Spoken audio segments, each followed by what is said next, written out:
Picture this. You are standing at an immigration counter at Indira Gandhi International Airport in Delhi. Terminal 3, one of the most expensive airport infrastructure projects in Asia. Glass, steel, high ceilings, digital signage everywhere. It looks from a distance like Singapore or Dubai, and then you walk outside.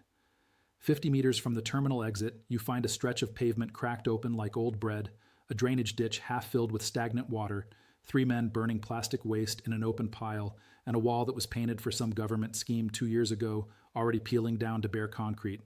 You are still on airport property, you have not yet reached the city.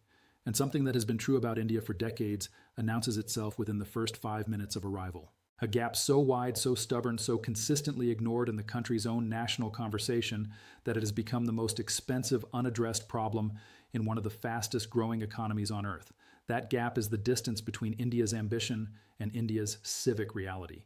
Between the India celebrated in international headlines, the GDP projections, the technology unicorns, the G20 presidency, the moon landing, and the India that exists in the daily lived experience of 1.4 billion people. And here's the uncomfortable truth that almost nobody wants to say out loud. India cannot fully become what it is capable of becoming until it confronts honestly and without defensiveness a set of civic and infrastructural failures that have been normalized for so long they are practically invisible, not infrastructure in the sense of roads and bridges alone, but civic infrastructure, the invisible architecture of a society that functions the habits, the norms, the expectations, and the collective of accountability that determine whether a city is livable, whether public space is shared with dignity, and whether the gap between a nation's ambition and its daily reality is actually narrowing. India has become extraordinarily good at celebrating itself. Not without reason, the achievements of the last 30 years are genuinely remarkable. The reduction of absolute poverty, the expansion of digital access, the growth of a technically educated professional class, the metro systems, the space program, the vaccine manufacturing capacity, the fintech infrastructure. These are real and they deserve recognition. But a country that celebrates its achievements while systematically avoiding honest accounting of its failures is not learning, it is performing. And performance, however convincing, does not fix broken drains, does not stop the casual burning of garbage on residential streets, does not make a government hospital in a Tier 3 city safe to visit, and does not solve the fact that tens of millions of urban Indians still have no reliable piped water in their homes. The money is not always absent. The political will to spend it on the unglamorous outcomes is the pattern of celebration without accountability has become deeply embedded in how India talks about India. Every major government initiative gets a name, a logo, a launch ceremony, and aspirational targets expressed as headlines. Swachh Bharat Smart Cities Mission Housing for All, Jal Jeevan Mission. Most of them address real problems. Some have achieved measurable progress, but the distance between the press release and the ground reality is in too many cases a chasm that official data does not capture and national pride actively resists examining. Ask the government how many toilets were built under Swachh Bharat, and you receive an impressive number. Stand in the field and check how many have running water, are maintained regularly, and are actually used. Those are two very different conversations. And the refusal to have the second conversation, the honest one, is how the problem survives each successive initiative designed to solve it. Let us talk about civic sense because it is the piece of this conversation most likely to make people uncomfortable. And discomfort is precisely why it needs to be named directly. Civic sense is not a cultural insult. It is not a colonial talking point. It is a set of learned behaviors and collectively reinforced norms that a society builds over time, and it can be built deliberately quickly with political will, as multiple countries have demonstrated. But first, it must be acknowledged as a problem. And acknowledging that throwing garbage from a moving car window is unacceptable, that urinating on a wall 40 ft from a public toilet is unacceptable, that occupying a public footpath with a private vehicle because parking is inconvenient is unacceptable. This basic acknowledgement runs directly into a wall of defensiveness in India's public conversation that is both understandable and deeply counterproductive. Walk through any major Indian city, Mumbai, Chennai, Bengaluru, Ahmedabad, cities home to globally competitive technology companies, highly educated professionals, functioning stock exchanges, and research universities. And in every single one, you find the same contradiction at street level. A gleaming new commercial building with a world-class lobby, a footpath in front of it broken, encroached, and unusable. a park built with municipal funds that has been half reclaimed by vendors, half destroyed by neglect, visited by almost nobody because it does not feel safe or clean enough to sit in. A flyover that cost hundreds of crores and was inaugurated with a ribbon-cutting ceremony underneath, which has developed an informal settlement of people disposing of waste the only way available because no government agency made disposal accessible. These are not stories from villages with no resources. These are stories from cities generating billions of dollars in economic output every year. The money is not absent.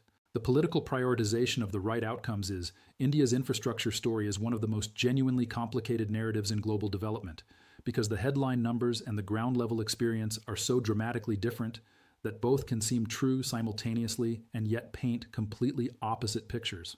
On one level, the scale of India's infrastructure investment over the last decade is historically unprecedented for the country.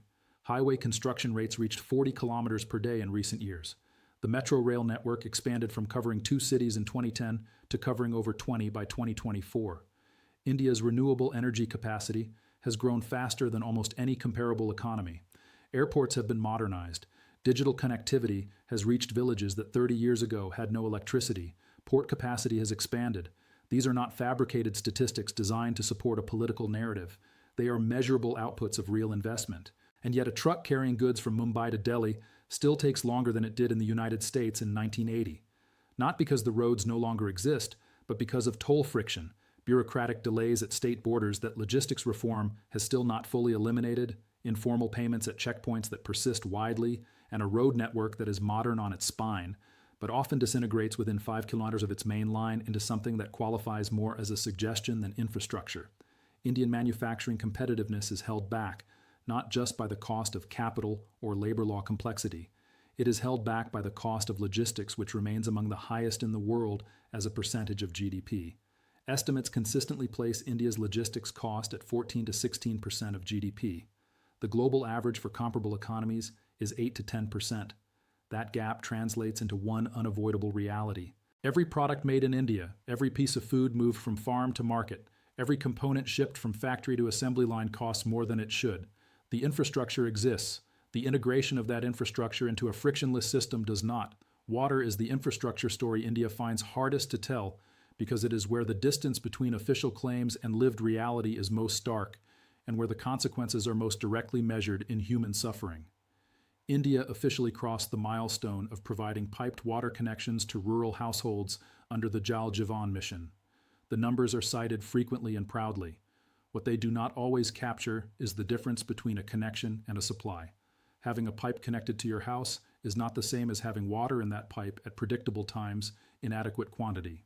Across enormous swaths of India, intermittent supply, 2 hours in the morning, 1 hour in the evening, sometimes less, sometimes none, is not an exception or a crisis. It is the ordinary expectation around which people have organized their entire domestic lives. They wake before dawn to fill storage tanks. They plan cooking and washing around water windows. They are in the most basic daily sense managing a scarcity that in a country with India's rainfall levels and river systems should not exist. The reasons are multiple and interlocking. Groundwater has been over-extracted for decades of agricultural irrigation, a problem worsening as climate patterns shift. Water distribution infrastructure in many cities was designed for populations 1/3 the current size and has never been systematically rebuilt. Revenue collection for water services is so politically difficult that utilities are chronically underfunded, unable to maintain existing networks, let alone expand them, and the cultural relationship with water as a communal resource, something belonging to everyone, and therefore to no one that can be wasted without individual consequence, makes sustainable management almost impossible to enforce even where physical infrastructure exists. Chennai ran out of water in 2019. Not a village, not a remote district. The 6th largest city in India, a metropolis of 7 million people, ran dry. The lesson was noted, reported, and then absorbed back into the national conversation without the structural reforms that would prevent a repetition, because structural reform requires accountability, and accountability requires honest self-examination that India's civic and political culture still finds stubborn to sustain. Here is the question that sits at the center of all of this. If these problems are real, if they are large, if they are consequential enough to meaningfully constrain India's economic trajectory and the daily lives of hundreds of millions of people, then why are they so consistently, underrepresented in India's national conversation? Why does every major television panel, every policy conference, every international forum at which Indian leaders speak tend to produce a version of the national story that is organized around achievement and aspiration, with failure appearing only as something to be corrected by the next government scheme, rather than examined as a systemic pattern? The answer has several layers, and none of them are flattering, but all of them are important to understand. The first is political. In a democracy with a near-permanent electoral cycle, national elections, state elections, local body elections, no political actor has a structural incentive to say clearly on the record that basic services their government is responsible for are failing the people they serve. Criticism of civic infrastructure is immediately weaponized by opposition parties. Acknowledgement of failure becomes a liability faster than it becomes a policy improvement. The result is a political culture where failures are denied, attributed to the previous administration, or buried under the announcement of a new initiative that will this time genuinely fix the problem. The cycle repeats. The problems persist. The second is social. India has a powerful and understandable instinct to defend itself against criticism, rooted in 2 centuries during which external criticism of Indian society was almost always deployed in the service of colonial justification. The British did not build India's roads out of generosity. They built them to extract resources and suppress rebellion. That cultural memory of being told you are inferior, disorganized, incapable of self-governance has created a defensive reflex that is historically explicable but functionally counterproductive when applied to legitimate internal critique in 2025. When an Indian commentator points out that public spaces are poorly maintained, they are frequently accused of being self-hating or colonially conditioned. That accusation shuts down the conversation before it can produce anything useful, and the people who stay silent to avoid it are collectively the reason the problem persists. This matters enormously for the economic story that the world is currently telling about India. The investors, the corporations, the governments who are racing to get into India's consumer market are operating with a real enthusiasm that is justified by real data. But they are also in many cases discovering that the gap between India's macro story and India's micro reality is wider than their initial models anticipated. Factory construction timelines that should take 18 months take 36.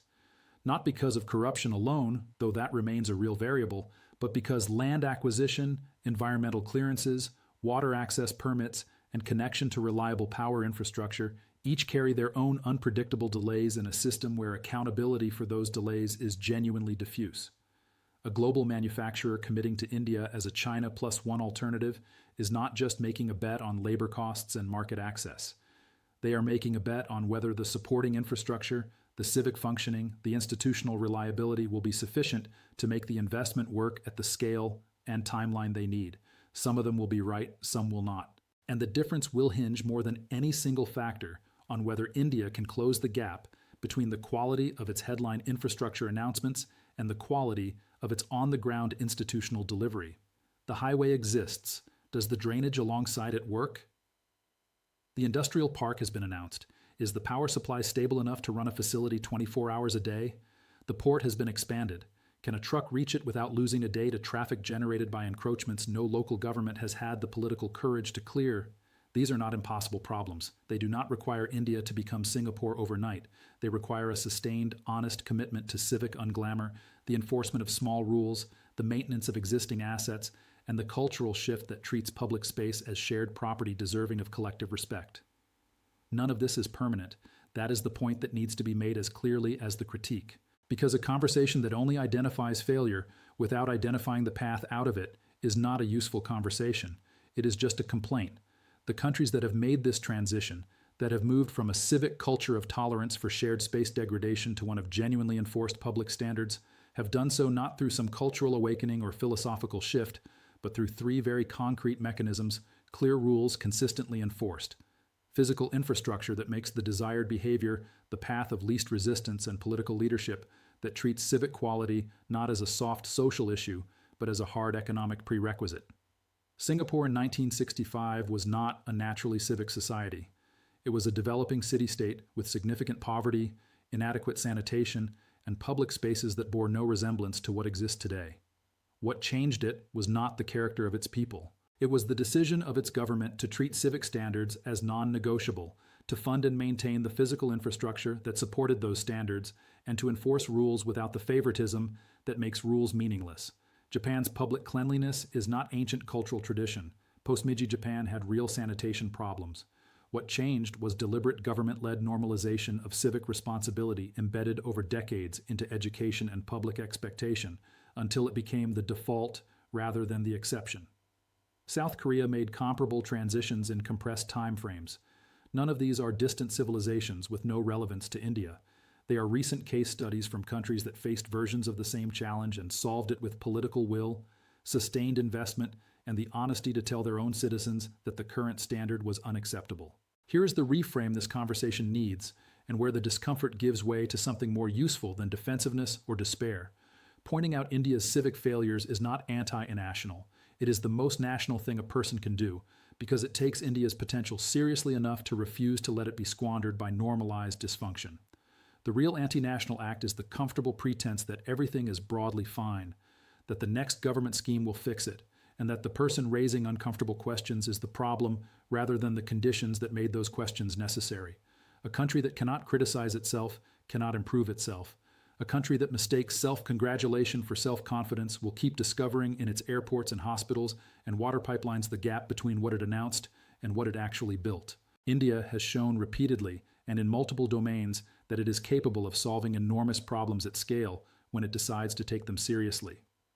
The digital payments infrastructure was a solved problem within 6 years because the government decided it was a priority, funded it properly, removed the barriers to adoption, and measured outcomes rather than inputs. The vaccination program during the pandemic demonstrated an organizational and logistical capacity that surprised the world. The space program has achieved results that countries with 10 times India's per capita income have not matched. The capability is present. The question is whether the political will, the social accountability, and the civic honesty required to apply that capability to the unglamorous, unannounced, ribbon-cutting free work of making cities livable, water reliable, public spaces dignified, and infrastructure genuinely functional, whether that will can be summoned and sustained. The world is watching India more closely right now than at any point in its post-independence history. The capital is arriving, the interest is real, the economic trajectory is genuine. But the world is not just watching the GDP projections and the technology sector valuations and the manufacturing investment commitments. It is also watching whether India can make the transition that every country at this stage of development must make from a place where growth happens despite the civic and infrastructural gaps to a place where growth is accelerated, because those gaps have been deliberately and systematically closed. That transition is not guaranteed. It is not automatic. It does not happen because the economy gets larger. It happens because citizens and their representatives decide that the current standard is not good enough and refuse to accept it until something changes. The 1.4 billion people who represent India's greatest economic asset are also the 1.44 billion people who drink contaminated water, breathe air that regularly exceeds safe pollution limits by multiples rather than margins, navigate public spaces that their taxes nominally fund but that no functioning system actually maintains, and receive civic services in most parts of the country at a quality that has no relationship to the sophistication of the economy that surrounds them. They deserve better. Not as a foreign policy talking point, not as a development sector aspiration, as a basic non-negotiable expectation from a functioning society that respects its own people enough to give them a livable share of the prosperity they are creating. India's biggest weakness is not a weak military. It is not a fragile currency. It is not a technology gap or a capital shortage or an absence of entrepreneurial talent. It is the distance between what India builds for its showrooms and what it builds for its streets, between the India it presents at global forums and the India its citizens come home to every evening. That gap is not destiny, it is a choice. And the conversation about whether to close it honestly, uncomfortably, without defensiveness or deflection is the most important conversation India is not having loudly enough. It is time to start.